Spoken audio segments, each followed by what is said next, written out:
Hello and welcome to our summit, You Are Not Your Trauma. Break free from the past, rapidly heal negative patterns, and finally step into your calm, authentic, and lovable self. I'm your host, Genevieve Solomon, and here to introduce me today is Lee Schwab. Thanks, Genevieve. Genevieve Solomon is a breathwork facilitator, theta healer, and spiritual teacher. She is a quantum healer who specializes in soul evolution, forgiveness, and karmic resolution. Her mission is to help others to move out of their limited selves and step into their power as creators of their reality. She helps her clients to see how their subconscious beliefs are manifesting in their outer reality and empower them with the beliefs that they need in order to create the life of their deepest satisfaction. Genevieve, welcome. Hi, Lee. Thank you so much for interviewing me today. Look forward to sharing. An honor and a pleasure. Genevieve, will you tell us, how did your trauma show up for you and how did it lead you on the path of healing it? Yeah, my trauma was very obvious to anybody who would have had a trained eye to see. When I was a teenager, I was out of control. I was really escaping myself in any way possible. Very destructive behaviors and really experiencing a ton of anxiety and depression and drug abuse and alcohol abuse and insomnia, just you name it. I was suffering from it all the while trying to look happy and, well-adjusted. So my trauma was very apparent and I had a terrible eating disorder. And so I started my healing journey, when I was 17. I was going to a lot of therapists. I was the grateful recipient of some neurofeedback and also was gifted some really beautiful spiritual books that opened my eyes to a possibility of a reality where I didn't have to identify so much with my guilt and my shame.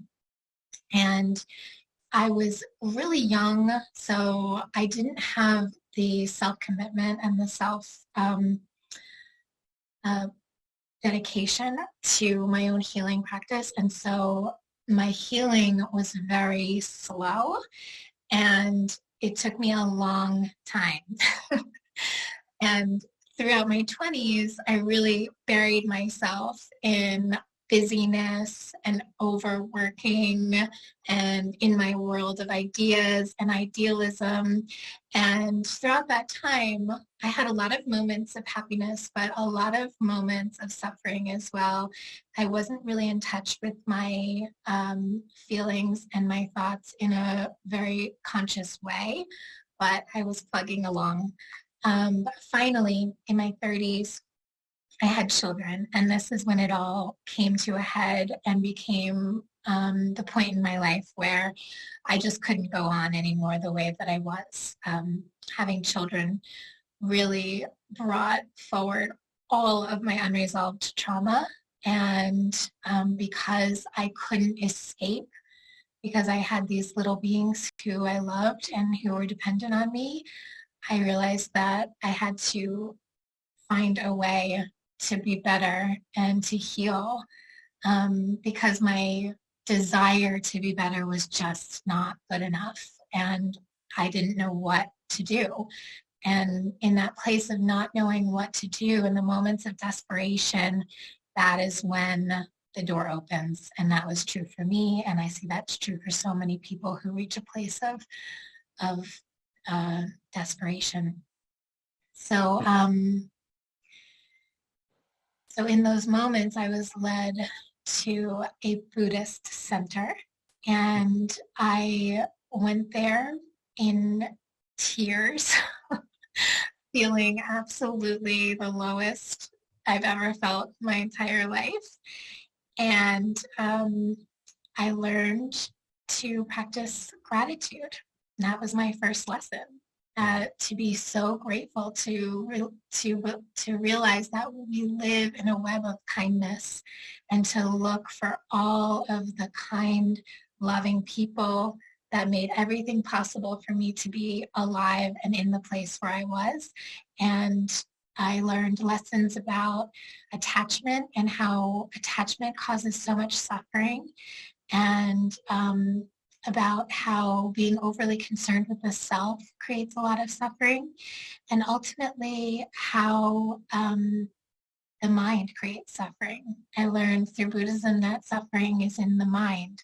And that was such a wonderful thing to learn, because when you realize that suffering is in the mind, then you realize that there's a way to ease your suffering. And that's what Buddhism gave me, was many meditations and practices and a way of seeing the world that would help relieve the suffering in the mind.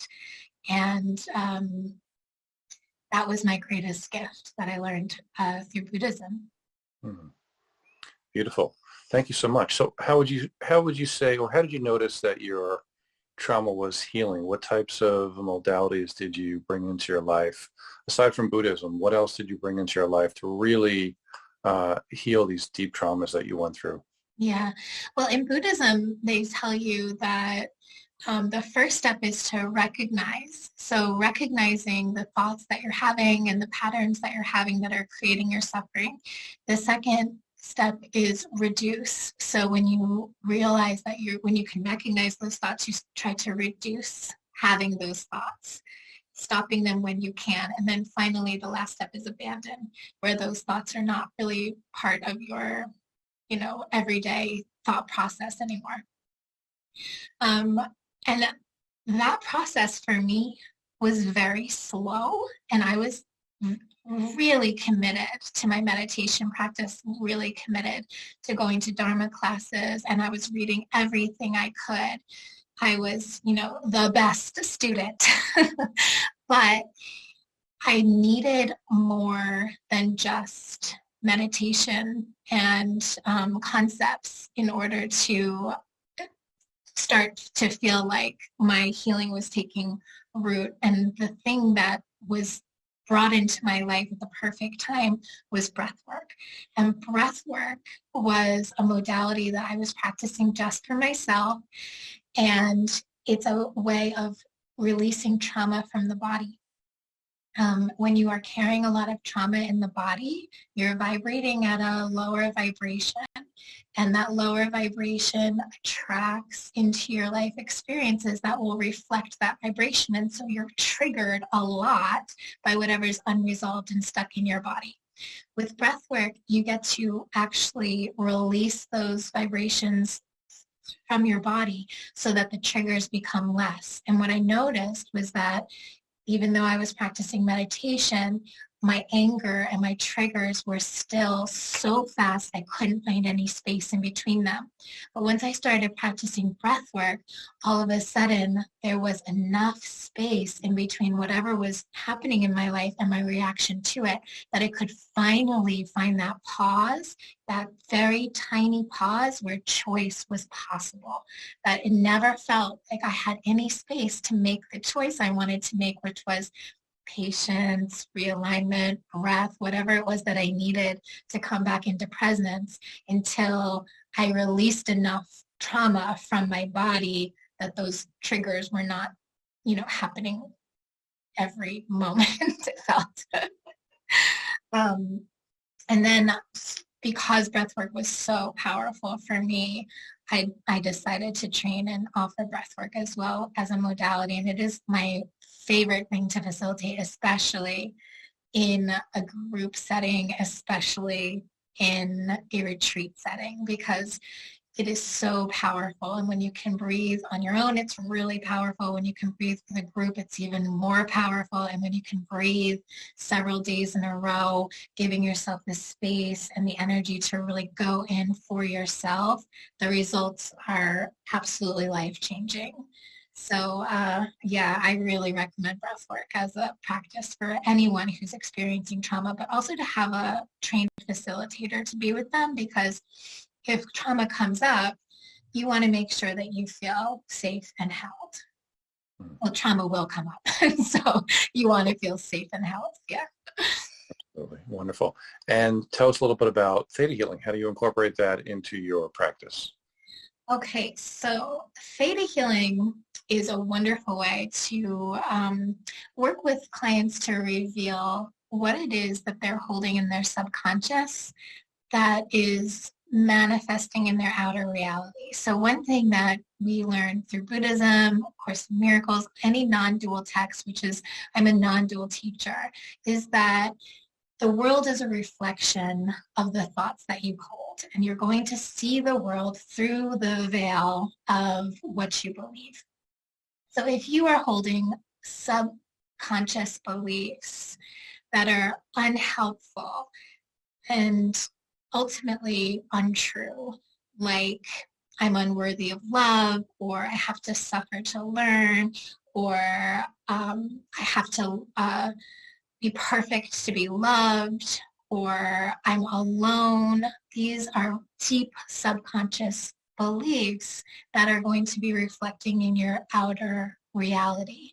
So in baby healing, it's a really beautiful process because when I talk with my clients, they can tell me, what were the circumstances that were happening in their life? How did they feel about it? And if it was a negative feeling, then we can walk it back to uncover what are the thoughts underneath that feeling. And through theta healing, it's quantum healing, we are able to clear those programs and download programs into the subconscious that you need in order to create the life you want. So if you feel lonely or you feel always disappointed, then you can clear those beliefs that everyone will always disappoint you, and you can download the beliefs that you are supported, that you are loved, that you love yourself, that you support others, that you have an abundance of resources. These are positive beliefs that now you can fill your subconscious with so that you can start attracting from that vibration. Hmm. Thank you. That's amazing. Thank you so much. And I also read that you offer something called timeline healing. That's something I'm intrigued about. Tell me a little more about that, please. Yeah, timeline healing, and I'm so happy we got a speaker on this summit who is able to also talk about it. So Sal Kelly is on, and you can learn more about timeline healing from him as well. But timeline healing is another form of quantum healing. So quantum means that we're connected to all that is, that everything, exists now, basically, and it's outside of time. So when we can connect to that quantum space, we really are empowered to heal anything. And in timeline healing, what we do is we get to heal ourselves. So we get to have a strengthened relationship with our higher self. We get to go and heal the past self that we are still experiencing the pain from. And in this process, it is such a beautiful practice in strengthening self-love and strengthening self-trust, because you've always got yourself when you can go back and give yourself a healing and experience it in present time. You know that you can love yourself when you go back and connect to a version of yourself that needs love, that you provide the unconditional love for, so that he or she can heal. And everybody who has trauma has to, in some way, really learn how to love themselves again. And in Hmm. timeline healing, this really gets to be a beautiful vehicle where they can practice and strengthen that skill. It is a skill to be able to see when you are hurting and to withhold judgment from yourself and to offer compassion and self-love. That's an ongoing practice that anybody needs to do, especially people who have experienced trauma. And timeline healing is one way that this can be rapidly accelerated. Hmm. That's incredible. Thank you. Thank you for sharing that. So would you walk us through a process? Sure. A process of discovering like a limiting belief. Well, tell me about an example of your past. What types of traumas you went through, and how did you overcome those traumas, and how do you Sure. practice? Okay. So It's all about self-awareness. That anytime I'm working with somebody and helping them through a process, I'm helping them to become more aware of their thoughts and their feelings, because these thoughts and these feelings are what they are creating their life from unconsciously. And as you grow and heal, you want to step more and more into creating your life from a conscious place, which means that you're choosing what kind of life that you want, what kind of vibration you want to create from. So I'll tell an example from my life. When I was going through this healing process, I was in a marriage, a long marriage, and my marriage was great, for a really long time. But as I started to heal, I was becoming a different person, and I was not a match anymore to the relationship that I attracted when I was a person who was still very much in her trauma, right? Now, I loved my ex-husband so much. And so as I began to heal, I saw that we were growing apart because he wasn't really understanding who I was anymore. He wasn't understanding the world in the way that I was understanding it. And I started to become very fearful because of my attachment to him. And so I was trying to pull him along for a really long time, but it wasn't his journey, it was my journey. So one time, this was many years after I had, at this point I had healed through this relationship as much as I could heal, but I was feeling like I couldn't go any further. I was feeling really stifled. And at this point, I had invited him to join me, as I had maybe 100 times before in one of my healing adventures. And he declined. And I was really upset. And so I used everything I knew to go, okay, I'm upset. What is this? Why am I so upset? And what I discovered going through the processes that I used was that I was holding a belief that I was not going to be free until he was free. And that is why I couldn't let go. It was that I was afraid that I could, unless he came with me, unless he saw the world the way that I saw it, unless we grew together, that I would always be stuck in the version of myself that I was. And that, once I saw that, was not true. I didn't need to do much to prove that that was not true. I realized it wasn't him, it was me, and just by thinking about the situation. And I realized it was a really, important reflection of the codependency that I was feeling. And so when I saw that, I had a choice. I could continue and I could hold on to the marriage with this belief, or I could change the belief. And I changed the belief. And what I did was I said, I'm committing to my growth no matter what. I'm making decisions for my growth and my awakening that are aligned with me no matter what. And what happened was that I walked with courage, and the marriage fell apart because the marriage was no longer a match. But because I realized that in order to hold on to the marriage, I would have to stifle myself, I was able to let it go. Of course, it was really painful, but that each pain gave me an opportunity to see more limiting beliefs. Limiting beliefs like I'm afraid to be seen, I'm afraid to show myself. But as I saw those beliefs, then I had courage to be seen and show myself. And because I was showing myself, I was able to attract somebody who could see me. And then I was able to have a deeper connection to myself. And so it was just this beautiful journey of flowering, just sort of flowering into who I was just by being self-aware, self-committed, and trusting myself and that I would be okay. So I hope that answers your question about a process. But the process is really being in touch with your feelings and your thoughts and choosing what is right for you. Thank you. Thank you for sharing. I guess the last question I have is how do you help people who are on this healing journey? Well, tell us a little bit about this program that you offer. Okay, so I use everything that helped me. I use teachings that I learned from my extensive study of Buddhism, A Course in Miracles, and other non-dualistic texts, which help to re-establish trust where trust can be found. And trust in the self is primary.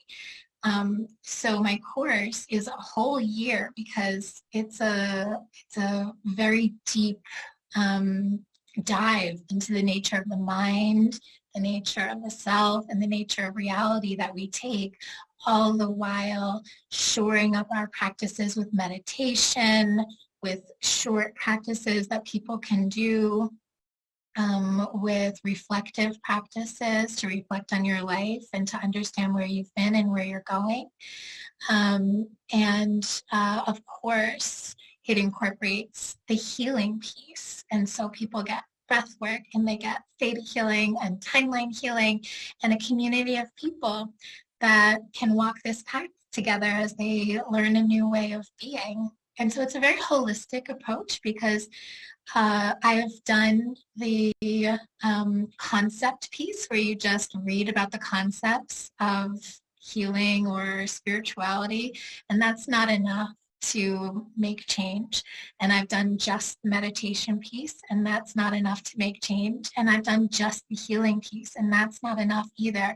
That all of those things need to come together so that you can really be held in this new way of learning how to navigate life in a place of peace, self-assurance, and confidence. That's fantastic. Thank you. Thank you so much. And they work with you in person, online? How does that setup work for you? Yeah, all of my clients are currently online. If anybody's local, they're welcome to work with me on the healing piece locally, but it's an online cohort, and the course is online. The meditations are downloadable, and the healings are group healings as well as one-on-one with me. So it's a very structured program, and you know, it really holds you for the whole year. That's fantastic. Thank you. Thank you so much. Can you share with our viewers how they can get in touch with you? Yes, you can get in touch with me at GenevieveSolomon.com. You can book a discovery call. I'd love to talk to you. You can book a healing. And if you have interest in the one-year program, I'd love to talk to you about whether or not that would be appropriate for you. Wonderful. Thank you so much for sharing everything. Really, really wonderful and truly informative. So thank you. Thank you so much, Lee. And thank you all for joining us at our summit, You Are Not Your Trauma, where we discuss healing journey from trauma recognition to creator of your reality. It was an absolute joy to spend this time with you. And I thank you so much for your participation. Thanks, Lee. Bye.